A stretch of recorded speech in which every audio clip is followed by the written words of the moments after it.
Remember that phone you bought just a couple of years ago? Or that printer that suddenly stopped working right after the warranty expired? What about that washing machine that gave up the ghost way too soon? It's not just bad luck. It's often a deliberate strategy called planned obsolescence. And it's costing you money, and our planet, dearly. Simply put, planned obsolescence is the practice of designing products to have an artificially limited useful life or to become quickly outdated. The goal? To force consumers to buy replacements sooner than they otherwise would. While it feels like a modern problem, planned obsolescence has roots almost a century old. In the 1920s, major light bulb manufacturers, including Philips, GE, and Osram, secretly formed the Phobos cartel. Their aim was to reduce the lifespan of light bulbs from 500 hours to just 1,000 hours, ensuring people bought more. This practice continued into the post-war boom. Companies learned that a product that broke, or went out of style, guaranteed future sales. Think of the sudden fragility of nylon stockings after they were made incredibly durable during wartime. From an industry perspective, planned obsolescence isn't seen as inherently bad by its proponents. They argue it's a vital engine for economic growth, driving continuous sales and revenue, which in turn creates jobs in manufacturing, sales, and logistics.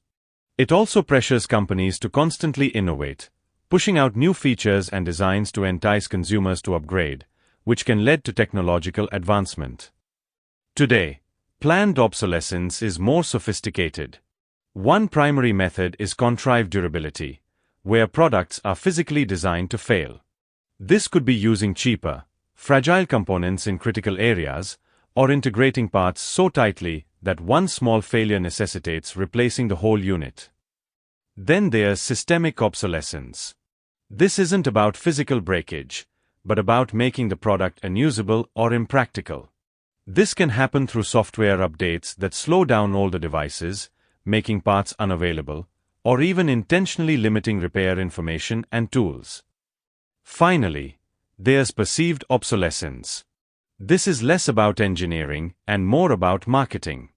Products are made to seem outdated or unfashionable, even if they still work perfectly fine. Think of the yearly smartphone upgrades that offer minor aesthetic changes, or clothing trends that shift rapidly.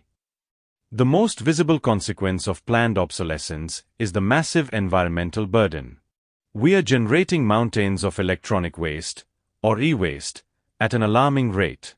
These discarded devices contain toxic chemicals like lead, mercury, and cadmium, which seep into soil and water, harming ecosystems and human health. Economically, you, the consumer, are bearing the brunt. Planned obsolescence forces you into a never-ending cycle of buying replacements, significantly increasing your household expenses. It's a system designed to maximize corporate profits at your expense. But there's hope. A global movement called the right to repair is gaining momentum.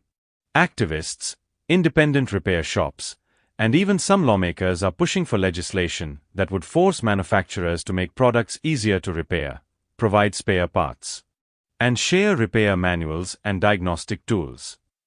This movement isn't just about fixing things, it's about empowering consumers, reducing environmental waste, and fostering a more sustainable economy.